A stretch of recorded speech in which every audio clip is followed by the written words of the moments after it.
दोस्तों, अगर आपको हमारे चैनल से जुड़ना है तो नीचे रेड कलर का आपको सब्सक्राइब दिख रहा होगा, इस पर आप लोगों को दबाना है। उसके बाद बेल आएगी, बेल पर भी दबाना है। फिर 3 ऑप्शन दिखेंगे, ऑल वाले ऑप्शन पर दबा लेना है। बस आप चैनल से आप जुड़ गए हैं, अब हर जानकारी आपके पास हमारी। नमस्कार दोस्तों, all India anganwadi news channel की आज दोपहर की सच्ची खबरों में आप सबका स्वागत है। फटाफट वीडियो को लाइक करिए। मानदेय की खुशखबरी के साथ ही साथ आपको इस वीडियो में एक ऐसा सरकारी आदेश उसके प्रारूपों के साथ दिखाएंगे जो आप लोगों के बहुत ज्यादा काम आएगा, क्योंकि अभी बहुत से जिलों में यह सूचना प्रारूपों पर अभी नहीं पहुंची निदेशालय को।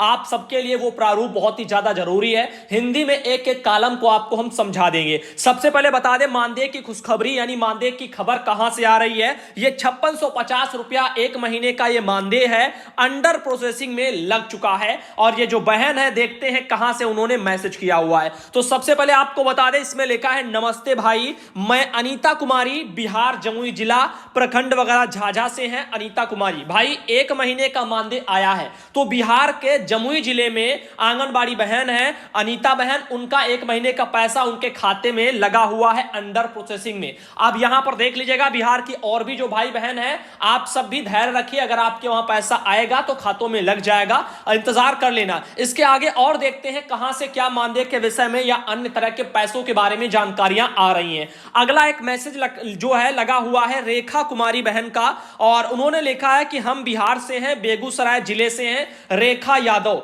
यहां भी हम लोगों का 1 साल का बीएलओ का पैसा आया है। तो बिहार में आंगनबाड़ी बहनों का 1 साल का जो बीएलओ का पैसा है वो भेजा गया है रेखा बहन के द्वारा, ऐसा कहा जा रहा है बेगूसराय जिले में। इसके अलावा उत्तर प्रदेश में आपने देखा था कुछ बहनें हैं, उनका बीएलओ का पैसा 1000 रुपया उनका उत्तर प्रदेश में आया हुआ था। फिलहाल के लिए दोस्तों आगे चलते हैं और भी आपको दिखाते हैं। मानदेय के विषय में एक और बहन ने अपना आंगन लाभार्थी आंगन जो मानदेय ऐप है उसके माध्यम से चेक किया है, जिसमें उन्होंने लिखा हुआ है कि भैया जी नमस्ते, मैं गया जिले के धोबी से हूं, ऐसे साथ यही लिखा हुआ है। तो हम जो मेरे यहां पर जो एक महीने का पेमेंट क्रेडिट फेल्योर दिखा रहा है, यानी उनका एक महीने का जो पैसा है वो सक्सेस नहीं हुआ, वो फेल्ड हो गया है। तो अब इस चीज को लेकर के वो चाहती हैं, दिसंबर 2019 का पैसा है। ऑफिस वालों को उन्होंने कहा है, पूछा है उनसे, तो उन्होंने जो है कुछ ढंग से यानी समस्याओं का समाधान हो नहीं पाया है। तो आप एक बार अपने वहां डीपीओ कार्यालय से बात करना। ऑफिस का मतलब शायद आप ब्लॉक स्तर पर बता रही हैं, ब्लॉक लेवल से समस्याएं मानदेय की सॉल्व नहीं होती हैं, इसके लिए आपको डीपीओ कार्यालय दौड़ना पड़ता है। डीपीओ ही मानदेय बना करके भेजते हैं, उन्हीं की सहमति से सब कुछ होता है।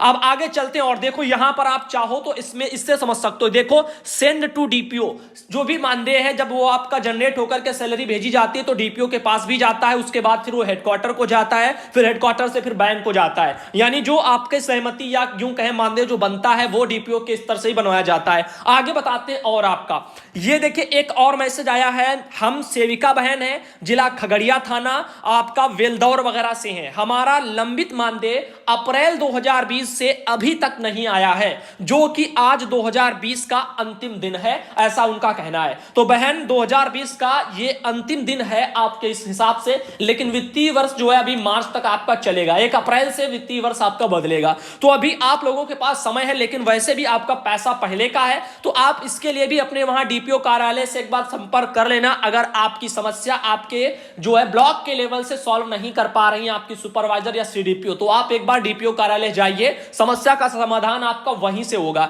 इसके आगे आपको बताते हैं, बिलग्राम हरदोई से एक मैसेज आया है। नमस्कार भाई जी, हमारे यहां राशन नहीं वितरित किया गया है, मगर सुपरवाइजर वितरण वाला जो फार्म है वो भर के प्रधान के वह जो सेक्रेटरी के साइन करवा करके मोहर करवा करके मांग रही हैं, और जो है ये देख लीजिए करा करके दो। तो ये है सच्चाई। कैसे मिटेगा कुपोषण? जमीन पर कुछ बांटा नहीं जा रहा है, लेकिन हमारे बाल विकास के अधिकारी कह रहे हैं कि उनको साइन मोहर प्रधान के सेक्रेटरी के करा करके फर्जी जो है फॉर्म भर करके जमा कर दीजिएगा। ये एक बहन है, उन्होंने ये जानकारी भेजी है, बिलग्राम हरदोई से है। आगे बताते हैं, इनका तस्वीर भी आप चाहो तो देख लीजिए, डीपी में भाई है उनके घर में, उनका फोटो लगा हुआ है। आगे चलते हैं और बताते हैं। इसके आगे भी एक मैसेज आया है, भैया मैं शर्मिला सिंह है और आपसे पूछ रही हूं कि सुपोषण मेले का पैसा किस लिए आता है।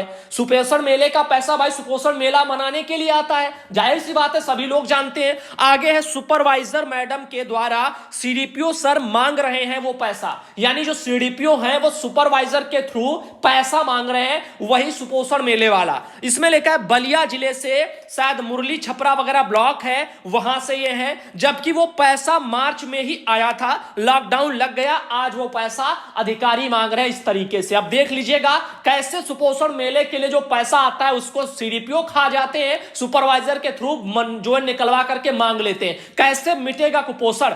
अभी अमर उजाला की तरफ से जो खबरें छापी जा रही हैं इनमें तो सच्चाई आ रही है, लेकिन इनमें थोड़ी कमी है। थोड़ी कमी यह कि विभागीय अधिकारी जो ये बंदर बांट और जो भ्रष्टाचारी मचाए हुए हैं, इसी के चलते कुपोषण बढ़ता चला जा रहा है। जमीनी लेवल तक वो चीजें मुहैया नहीं हो पाती हैं, कभी लापरवाहियों के चलते, कभी बंदर बांट भ्रष्टाचारी के चलते। अब गर्भवती में खून की कमी है तो बच्चों में भी जो है दम कहां से आएगी? खुद से सोचिए जरा। और ये देखिए कुपोषित बच्चे ऐसे पैदा हो रहे हैं, ये आप देख लीजिएगा। मासूमों की सेहत का फिक्र वगैरह है, पर जो है गरीबी वगैरह भारी पड़ रही है। ये देख लीजिएगा यहां पर हकीमगंज गांव में परिजनों के साथ अति कुपोषित जो है अरहान वगैरह और जो है अरमान, ऐसे दो बच्चे हैं, ये अति कुपोषित श्रेणी में है। ऐसा जगह जगह चल रहा है। दाल और दलिया जो है पूरा इनको मिलता नहीं है, इसके बारे में भी उन्होंने अपना जिक्र किया है और सही कह रहे हैं, जब मिलेगा नहीं तो मिलेगा ही नहीं बोला जाएगा। और वैसे भी आंगनबाड़ी बहनों से बेहतर कौन जानता है कि जो भी ऊपर से कहा जाता है वो नीचे इन लाभार्थियों तक जो है उस मात्रा में पहुंचता ही नहीं है। 4 बच्चों का मिलता है, 14 लोग जो है ऐसे ही बेचारे पड़े रहते हैं और बाकी जगह जहां आता है वहां बंदर मार्ट में चला जाता है। अब देख लीजिएगा लॉकडाउन में महिला नहीं करनी जो है देती थी बच्चों का वजन, ये भी देख लीजिएगा।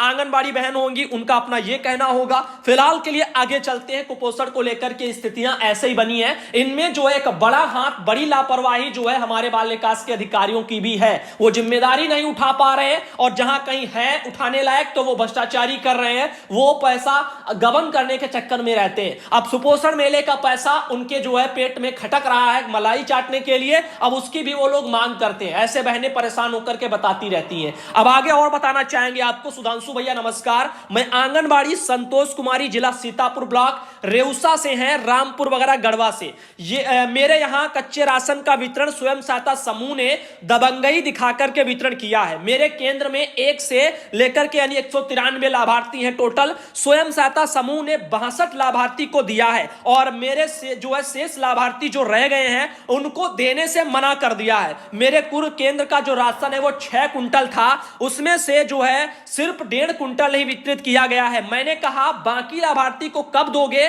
समूह वालों ने कहा कि हमको जितना बांटना था उतना बांट दिया है, अब नहीं बांटेंगे, 100 में 100 को नहीं बांट पाएंगे, ये उन्होंने कहा है। देख लीजिएगा, आप ही बताएं भैया क्या करें? गांव के लोग हमें परेशान करें, बिल्कुल परेशान करेंगे। आपको चाहिए उन्हीं लाभार्थियों को लेकर के, देखो लाभार्थी अगर आपके साथ है, लाभार्थी को लेकर के उनको जाइए, बाल विकास विभाग में मत जाइए, वहां पर भ्रष्टाचारी ही भ्रष्टाचारी होती है। ये आप जानते होंगे कि आपके विभाग में ब्लॉक पर क्या चलता है। अगर भ्रष्टाचारी चलती है तो अपने ब्लॉक पर जाइएगा ही नहीं, अपने लाभार्थियों को लीजिए और डीएम कार्यालय के दस्तक पर जाइए, वहीं पर बैठ जाइए, कहिए ये लाभार्थियों को कौन न्याय दिलाएगा? समूह वाले क्यों आखिर आधों को दे रहे हैं बाकी को नहीं दे रहे? अगर आप में हिम्मत है तो आप आगे बढ़िए, आपकी समस्याओं का समाधान तभी हो पाएगा, वरना आप डरेंगे और उसके पीछे क्या कारण है वो आप भली भांति जान रहे होंगे। आगे हम चलते हैं और आपको दिखाते हैं। आगे देख लीजिएगा, ये एक और खबर आई है, मिला जुला करके ऐसे एक आता है। भोपाल से एक खबर छपी है बुधवार को 30 दिसंबर को। तो मध्य प्रदेश के भोपाल में भी आप देखिए क्या चल रहा है। यहां पर लिखा हुआ है कि खा रहे हैं गेहूं, चावल पी रहे हैं दाल, और देखिए 7वां ब्लॉक के महिला स्वयं सहायता समूह कर रहे हैं कमाल, यानी खा रहे हैं गेहूं, चावल वगैरह खा रहे हैं और गेहूं खा रहे हैं, दोनों चीजें खा रहे हैं गेहूं चावल, पी रहे हैं दाल, ऐसे आप कहिए। तो खा रहे हैं गेहूं चावल, पी रहे हैं दाल, 7वां ब्लॉक के महिला स्वयं सहायता समूह कर रहे हैं कमाल। बहुत अच्छी लाइनें लिखी गई हैं। महिला एवं बाल विकास जो है सेवा एवं पुष्टाहार विभाग द्वारा गाइडलाइन जो है यहां पर का हो रहा है उल्लंघन। तो जो गाइडलाइन जारी हुई है, निर्देश यानी जो होते हैं, उनका उल्लंघन हो रहा है। मध्य प्रदेश में भी स्वयं सहायता समूह का अपना एक कमाल देखने को मिल रहा है। वहीं नहीं, हर जगह ऐसे ही चल रहा है, कहीं स्वयं सहायता समूह जिम्मेदारी निभा रहे हैं तो कोई और नहीं निभा रहा है, कहीं विभाग नहीं निभा रहा है, कहीं कोई इनके इस तरह से गड़बड़ियां चली रही है। आगे चलते हैं और आपको दिखाते हैं एक ये आप लोगों के काम का सरकारी आदेश। मैंने कहा था एक सरकारी आदेश विद आपको प्रूफ के यानी प्रारूप के साथ में दिखाएंगे, प्रूफ के साथ नहीं, प्रारूप के साथ। प्रूफ भी है, ये लेटर ही स्वयं में अपना एक प्रूफ है। ये देखिए 28 दिसंबर को ये लेटर निकला है। जिला अधिकारी जो है, आप जिला कार्यक्रम अधिकारी यानी डीपीओ ने, आजमगढ़ के डीपीओ ने निकाला है। वहां पर ये जो चल रहा है जल जीवन मिशन 100 दिन का अभियान, इसके अंतर्गत आंगनबाड़ी केंद्रों को नल से जल उपलब्ध कराने के संबंध में लेटर है। और यह लेटर आजमगढ़ जनपद में ही नहीं, निदेशालय से निकला था, जब समस्त जो है आपके उत्तर प्रदेश के जनपदों के लिए। तो उत्तर प्रदेश के सभी जिलों की आंगनबाड़ी बहनों, आप ध्यान दीजिए, नल जल वाली जो योजना को लेकर के या मिशन को लेकर के आपको इन प्रारूपों पर सूचना मांगी गई है। अभी हम आपको बताते हैं, अंग्रेजी में ये आपको कॉलम भेजे गए होंगे, शायद आपको इनका जो हिंदी में लिखने में दिक्कतें आ रही होंगी, तो इसके लिए आप लोगों को हम हिंदी में लेकर के आ चुके हैं। एक एक करके आपको कॉलम बता रहे हैं, आप चाहो तो अपना कॉलम बना लेना। ये देखिए, पहला कॉलम बनेगा जिला का, तो जिला का आप कॉलम बना लीजिएगा। उसके बाद ब्लॉक का भी एक कॉलम बनेगा। ब्लॉक के बाद में जो है तीसरा कॉलम बनेगा पंचायत का। नोट कर लीजिए कॉपी पर लेकर के, ऐसे लाइन से आपको कॉलम बनाने हैं। पहला कॉलम है आपका जिला का, दूसरा कॉलम है ब्लॉक का, तीसरा कॉलम है आपका पंचायत का, चौथा कॉलम है गांव का। ठीक है, 4 कॉलम हो गए। पांचवा कॉलम है बस्ती ऑब्लिक करके मोहल्ला, यानी बस्ती हो या मोहल्ला दोनों ऑब्लिक करके स्लैश लगा देना और लिख देना। आगे देखिए, आंगनबाड़ी केंद्र का नाम छठा कॉलम है। 7वां कॉलम आपका बनेगा आंगनबाड़ी केंद्र का प्रकार, मेन है या फिर मिनी है, यानी आंगनबाड़ी बहन मेन सेविका है या मिनी है, तो ऐसे मेन केंद्र है या मिनी केंद्र है वो वाला। तो 7वां कॉलम ध्यान से सुनिए, आंगनबाड़ी केंद्र का प्रकार मेन ऑब्लिक मिनी। फिर 8वां आपका कॉलम आता है आंगनबाड़ी केंद्र का संचालन स्थल, और फिर साथ ही में है विभागीय भवन स्लैश करके प्राथमिक विद्यालय, फिर स्लैश करके पंचायत भवन, फिर स्लैश करके जो है यहां पर शायद आपका किराए का भवन, ऐसे लिखा गया है, या आपके जो भी ग्राम पंचायत जो भी हो वो सब भर लेना। 9वां फिर आपको कॉलम बताते हैं कुल लाभार्थियों की संख्या का कॉलम है 9वां, तो 9 नंबर का कॉलम कुल लाभार्थियों की संख्या का है। 10वां कॉलम आपको बताते हैं पीने योग्य पानी, तो टैप जो है यहां पर कनेक्शन के जो है द्वारा जो है यहां पर लिखा गया है, तो हां या फिर नहीं ऐसे करके है। इसमें यह भी ध्यान रखना है हां या नहीं है, तो जो भी स्थितियां उनको अपना भरना होगा।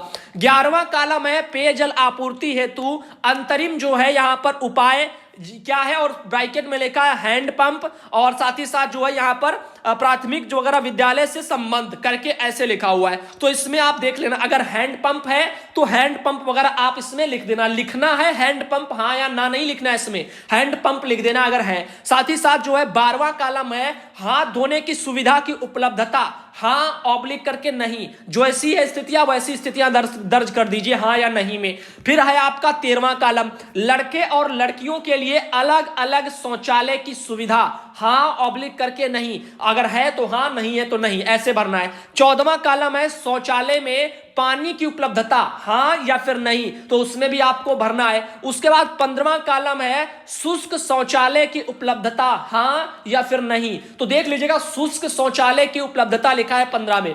16वां है आपका वर्षा जल संचयन वगैरह जो है संचयन और संरचना स्थापित, हां या फिर नहीं, यानी हां अथवा यानी ऑब्लिक करके नहीं या स्लैश करके नहीं, तो वर्षा जल संचयन जो है संरचना स्थापित, हां ऑब्लिक नहीं, ये 16वां हो गया। 17वां कॉलम है जो है यहां पर शायद ग्रे जल प्रबंधन, क्या है ग्रे जल प्रबंधन, और फिर है ऑब्लिक करके संस्थागत उपचार, फिर है आपका हां स्लैश करके नहीं, ये 17वां कॉलम। 18वां कॉलम है आपका FTK, क्या है FTK के माध्यम से पानी की जो है गुणवत्ता उसकी जो है जांच की गई, ठीक है, तो वो हां या फिर नहीं। और फिर एक बार देख लीजिए 18 वाला FTK के माध्यम से पानी की गुणवत्ता की जांच की गई, हां और ऑब्लिक नहीं, तो ऐसे करके आपको कॉलम भरने हैं। अब उम्मीद है आप लोगों को ये आप बहुत ही काम आया होगा, इससे आपको काफी मदद मिल जाएगी। उम्मीद करते हैं दोस्तों आज शाम का वीडियो आप लोग जरूर देखेंगे। आज दोपहर का वीडियो आप लोगों के काफी काम का रहा, शाम का वीडियो जरूर देखना, बढ़िया अपडेट के साथ में हम लेकर के आने वाले हैं, खासकर मानदेय बजट पर आधारित वीडियो।